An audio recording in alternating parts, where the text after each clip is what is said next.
চিত্রকলার জন্মকাহিনী বলতে গিয়ে দ্য ভিঞ্চি তার এক রচনায় যে মিথটির কথা উল্লেখ করেছিলেন সেটা মানলে পৃথিবীর প্রথম পিক্টোরিয়াল আর্টের জন্ম দেয়ালে। তার বিবরণীতে রয়েছে করুণ কোমল বিয়োগান্তক এক প্রেম কাহিনী। প্রেমিক মানুষটি সেদিন এসেছে প্রেমিকার কাছ থেকে বিদায় নিতে, যাবে দূর দেশে দীর্ঘদিনের জন্যে। দুজনের সব কথা যখন শেষ, যখন কেবল বুকের লুকোনো দীর্ঘ নিঃশ্বাসই পরস্পরের প্রতি নিবেদনের একমাত্র ভাষা, চোখের জল লুকানোর জন্যে মেয়েটি সেই সময় মুখ ঘুরিয়ে নিল। চোখের জল মুছতে গিয়ে তার চোখ পড়ল দেয়ালে। সাদা দেয়াল, সোনালি রোদে নিকোনো। সেই সোনার রোদে একটা গাঢ় কালো ছায়া। ছায়াটি তার প্রেমস্পদের। হঠাৎ কি মনে হলো মেয়েটি কুড়িয়ে আনলো এক টুকরো কাঠ কয়লা, তাই দিয়ে ছায়াটির চারপাশের কিনারা ধরে টানলো সরু রেখার আঁচড়।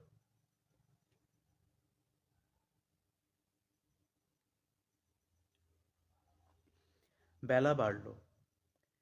প্রেমিক চলে গেল দূর দেশের দিকে। রোদ গড়ালো দেয়ালে থেকে মাটিতে, কিন্তু তখনও তারপরেও আরো সুদীর্ঘকাল দেয়ালে বেঁচে রইল সেই সরু রেখার ছবি। আর সেই সরু রেখার ছবির মধ্যে বেঁচে রইল মেয়েটির কাছে তার ভালোবাসার জন। একটা মুহূর্ত, মাত্র কয়েকটি রেখায় হল অনন্ত। ঘটল একটা ভালোবাসার জয়, সেই সঙ্গে জীবন পেল একটা বিশ্বাস। রেখাও জীবন, রেখার মধ্যেও আত্মার আরেক রূপ। দ্য ভিঞ্চির এই কাহিনীকে কল্পিত বলে সন্দেহ করা হয়েছে, কিন্তু এর মূলে যে সত্য তা সব সন্দেহের বাইরে। পৃথিবীর সুদূর অতীতের দিকে তাকালে দেখা যাবে এই সত্য গুহার দেয়ালে দেয়ালে থরে থরে সাজানো, রেখায় রঙে। পৃথিবীর আদিম মানুষ গুহার দেয়ালে ছবি আঁকত কেন? নিছক ছবি আঁকতে শিখেছে বলে? নিজের আঁকা ছবি অপরকে দেখিয়ে বাহবা পাবে বলে? ছবি এঁকে অন্ধকারময় বাসগৃহকে রূপময় করে তুলবে বলে? গুহার গায়ে ছবি আঁকা তখন যে খুব সহজসাধ্য ছিল তা তো নয়। ছবি আঁকতে কঠিন পরিশ্রম।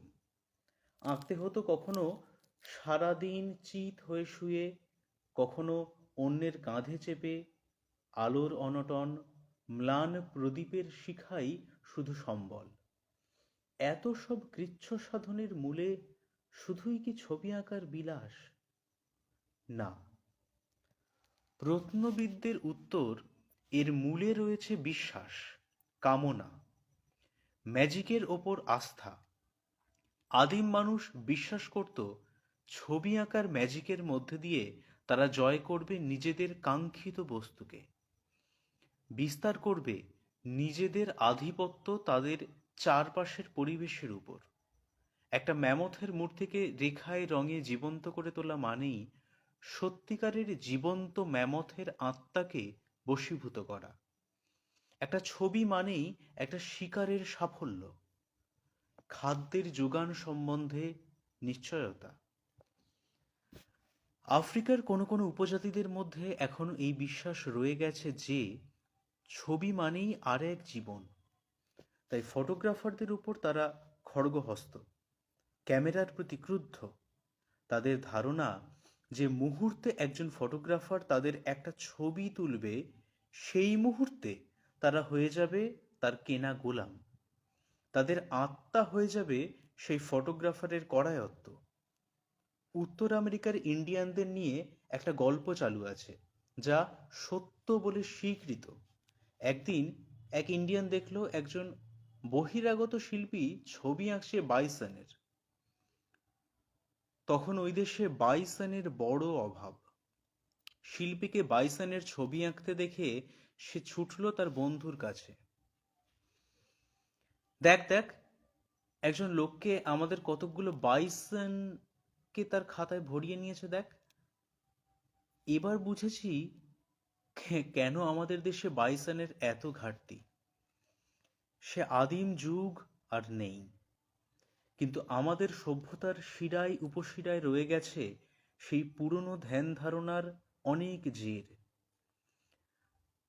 তারই ভিন্ন রকম ছাড়া পড়েছিল আমাদের দেশের ব্রত উপাসনায়, আমাদের পটের ছবিতে, আমাদের ধর্মীয় আচার অনুষ্ঠানে, পুজো আচ্চায়।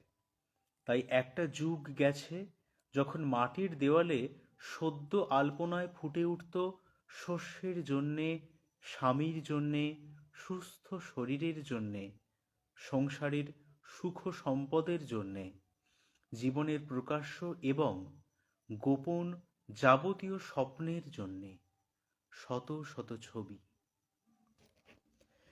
এখনো এই চূড়ান্ত সভ্যতার যুগেও অনেক আদিবাসী মানুষ দেয়ালে ছবি আঁকার কথা ভোলেনি। মজ্জায় মজ্জায় আধুনিক হয়ে উঠতে পারেনি বলেই তারা বাজার থেকে ছবি কিনে দেয়ালকে রঙিন না করে নিজেরাই রং তুলি দিয়ে সাজায় তাদের মাটির দেয়াল। সেও অকারণে নয়। সৌভাগ্য সুদিন শস্য শ্যামলা মাটি, ফুল্লকুসুমিত জীবনের আকাঙ্ক্ষায় এবং তাকে জয় করতে। আজ কলকাতায় কালো হয়ে যাওয়া দেওয়ালের দিকে চোখ পড়লে মনে প্রশ্ন জাগে, এও কি আদিম গুহাচিত্রের আরেক রকম ফের? এ কি নতুন কালের আলপনা? এরও মূলে কি সেই সুপ্রাচীন জাদুবিশ্বাস, অপরের প্রতি আধিপত্য, অন্যকে বশীভূত এবং আকাঙ্ক্ষা অনুযায়ী বস্তু বা বাস্তব পরিবেশকে জয় করার প্রচণ্ড বাসনা? যেতে আসতে দেয়ালের লেখায় চোখ পড়ে প্রতিদিন, চোখ না পড়ে উপায় নেই কারো। কিংবা ওই লেখাগুলোই যাদের হাত নেই, হাতছানি নেই, পা নেই, দাঁত নেই, ঠোঁট নেই, চিৎকার নেই, তারাই যেন জ্বলন্ত চোখে তাকিয়ে থাকে আমাদের দিকে। দেয়ালের লেখাগুলো অল্প কোথায়, এর মধ্যে জটিলতা নেই পণ্ডিতি প্রবন্ধের, কোমলতা নেই কবিতার, দীর্ঘতা নেই গল্পের, মন্ত্রের মতো, ছড়ার মতো, জাপানি হাইকুর মতো সংক্ষিপ্ত অথচ অর্থবহুল, সোজা সুস্পষ্ট সুতীক্ষ্ণ দ্বিধাহীন উচ্চারণ। এইসব লেখার গড়ন গঠনের মধ্যে নেই কোনো কুশলী শিল্পীর তুলির টান। অমিত রায় নতুন কালের কবিতার কাছে যা চেয়েছিল, এই লেখার মধ্যে যেন তারই অবিকল আদল। ঠিক তেমনি কড়া লাইনের, খাড়া লাইনের রচনা, তীরের মতো, বর্ষার ফলার মতো, কাঁটার মতো, ফুলের মতো নয়, বিদ্যুতের রেখার মতো, নুরালজিয়ার ব্যথার মতো, খোঁচাওয়ালা কোণওয়ালা গথিক গির্জের ছাদে নয়, এমনকি চটকল পাটকল অথবা সেক্রেটারিয়েট বিল্ডিংয়ের আদলে। এসব লেখার যেন নিজেকে অপরূপ করে তোলার দায় নেই কোনো, কিন্তু আছে অপরূপতার মোহকে ঘুচিয়ে দেবার অপর্যাপ্ত সাহস। দেয়ালের এই লেখার প্রতি অনেকে বিক্ষুব্ধ, বিরক্ত, কারণ শহরটা নোংরা হয়ে উঠছে প্রতিদিন। আবার অনেকে ক্ষুব্ধ এবং উত্তেজিত, কারণ যে কথা তাঁরা শুনতে চান বা পড়তে চান না, অনন্যপায় রূপেই প্রতিদিন তারই মুখোমুখি হতে হয় বলে। কিন্তু আমাকে বিচলিত করে সম্পূর্ণ ভিন্ন একটা প্রশ্ন। শহরের দেওয়াল জুড়ে বিভিন্ন রাজনৈতিক দল লিখে রেখেছেন, লিখে চলেছেন তাদের যার যার নিজেদের মতাদর্শের সবচেয়ে জরুরি ঘোষণাটি, সবল কথাটি। এই কথাগুলোকে কাজে প্রয়োগ করতে গিয়েই আজ দেশ জুড়ে রক্তক্ষরণের খেলা। অথচ দেয়াল কি অপরিসীম সহিষ্ণুতায় নিজের একটা বুকেই টাঙিয়ে রেখেছে বিভিন্ন দলের একেবারে বিপরীত, একেবারে পরস্পর বিরোধী বক্তব্যের লিপিচিত্র। বুকের ডান দিকে সশস্ত্র বিপ্লবের ঘোষণা, বাঁ দিকে সুশৃঙ্খল গণতান্ত্রিক আন্দোলনের আহ্বান, শান্তি ও অহিংসার আবেদন মাঝখানে। একদিকে বজ্রনাদ, অন্যদিকে বাঁশি। দেয়াল দাঁড়িয়ে আছে স্থির, ইতিহাসের মতো অবিচল।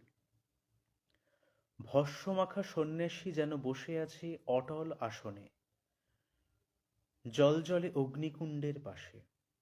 সেও তো ইচ্ছে করলে পারত নিজের অখণ্ড অস্তিত্বকে ভিন্ন ভিন্ন মতের এলাকা অনুযায়ী ভেঙে ছিটকে বেরিয়ে আসতে। সেও তো মারতে পারত নিজের বুকের বাঁদিকের লেখার সঙ্গে ডান দিকের লেখার রক্তক্ষয়ী সংঘর্ষে। কিন্তু নামেনি। একজন বিবেকবান এবং বাড়ন্ত মনের মানুষ যেমন বুকের মধ্যে তার নিজেরই অনেকগুলো স্ববিরোধী মূর্তি নিয়ে বাঁচে, শহরের এই দেওয়ালগুলো ঠিক তেমনি করেই দাঁড়িয়ে আছে খাড়া শিরদাঁড়ায়, বুকের মধ্যে বহু ভিন্ন ভিন্ন মতবাদের আঁচড় কাটা আখর নিয়ে। তবে কি দেওয়ালগুলো সুবিধেবাদী? কাউকেই না চটিয়ে হাসিল করতে চায় নিজের কাজ? মুখোশ পরা নিরপেক্ষতার আদত কথা কি কোনো গোপন স্বার্থসিদ্ধি? স্বার্থ তাই বা হয় কি করে? দেওয়াল তো মানুষ নয়, সে তো হোমোসেপিয়েন্স আখ্যায় ভূষিত এমন থিঙ্কিং অ্যানিম্যাল নয় যে এক্ষুনি তার দখলদারি চাই অপরের অস্তিত্বের উপর। এক্ষুনি সিংহাসনের ভাগ না পেলে ধরাতলকে রসাতলে পাঠানোর ক্রোধে হিংস্র হয়ে উঠবে দাঁতে নখে। নিজের মতকে সারে জাহাঁ সে আচ্ছা বলে কারোর ঘাড়ে চাপিয়ে দেওয়ার জন্যে সে তো বর্ষাবল্লম নিয়ে রাস্তায় নামেনি কোনোদিন। সে তো শুধু দেয়াল। সভ্যতাকে যেমন খাড়া করে রাখে কতগুলো মৌলিক মূল্যবোধ, ঠিক তেমন করেই মানুষের সুখ দুঃখের আনন্দ উৎসবের এক একটি সংসারকে ভিত শুদ্ধ খাড়া দাঁড় করিয়ে রাখাই এদের কাজ। তাহলে তার নিজের এক কবিতার বইয়ের ভূমিকায় অমিয় চক্রবর্তী লিখেছিলেন, এই বইটার নাম মাটির দেওয়াল। হঠাৎ হয়েছিল খেয়াল আখর আঁকতে, আখর আঁকতে। ধুলোয় ধসবার আগে থাকতে দুদণ্ড রাস্তার লোককে ডাকতে। দেয়ালের গায়ে চিত্রিত আঁচড় কাটার ইচ্ছেটা মানুষের সম্ভবত খুব পুরনো সংস্কার। কলকাতায় কোনো কোমল মাটির দেয়াল নেই। ধুলোয় ধসবার আগে যদি আজকের কোনো ধুলোয় ধসবার আগে যদি আজকের কোনো কবির মনে কোনো আঁচড় কাটার ইচ্ছে জাগে, কাটবে কোথায়? কাটবে এই ইটের দেয়ালে। এখনো সব দেওয়াল লেখায় ভরে যায়নি, এখনো বলা হয়নি সব কথা। মনে হয় এখনো অনেক সাদা দেওয়াল ব্যাকুল অপেক্ষায় দাঁড়িয়ে আছে মানুষের চেতনার কাছ থেকে মহত্তর কোনো বাক্যবন্ধের জন্যে। পূর্ণেন্দু পত্রীর লেখা দেয়ালে দেয়ালে আসুন বসুন গ্রন্থের অন্তর্গত। নমস্কার।